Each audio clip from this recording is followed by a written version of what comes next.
नदी और पहाड़। दिने नदीर मनरे गोटे विचार आसिला कि सबुदिन कौन मु एमिति बही चलथिबे। मो जीवन रे कौन टिके भी आराम नहीं, गोटे मिनिट भी बसी पारिबी नहीं, एमिति बही चलीथिबे। से किछि समय चिंता करी पहाड़ को डाकिला एवं निज मन कथा पहाड़ को जणैला।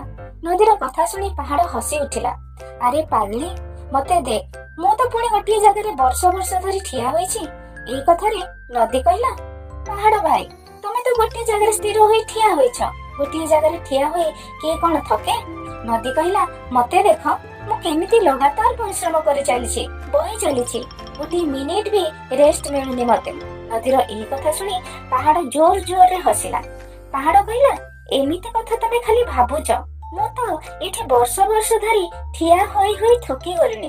प्रतिदिन सेई आकाश, सेई चढ़ेई, सेई गछ, सेई जगह मते देखा जाउछि। बहुत थर मनरे आसिलाणी कि थरे मु भी चली बुली पारुथांती कि दौड़ी पारुथांती कि ताहेले प्रतिदिन केते गाँ जंगल गछ मु भी देखि पारंती। खाली थिबा जमी रे पानी भरंती। मनीष जीवजंतु समस्तଙ୍କୁ जीवन देई समस्तଙ୍କର प्रिय होई जाते। समस्ते मते बहुत भल पाते। पहाड़र ए कथा शुणी नदी कहला, आश्चर्य कथा भाई, तमे केते आराम रे अछ, तथापि एमिति भाबुछ?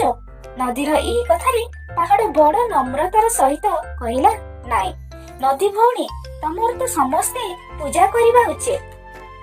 तमे अन्य मानक पई बही चलीच, समस्तଙ୍କୁ एते सबु किछि देइकी भी तम पाखरे जहा बंची जाए ताहा मध्ये तमे सागर को समर्पण करि दियो।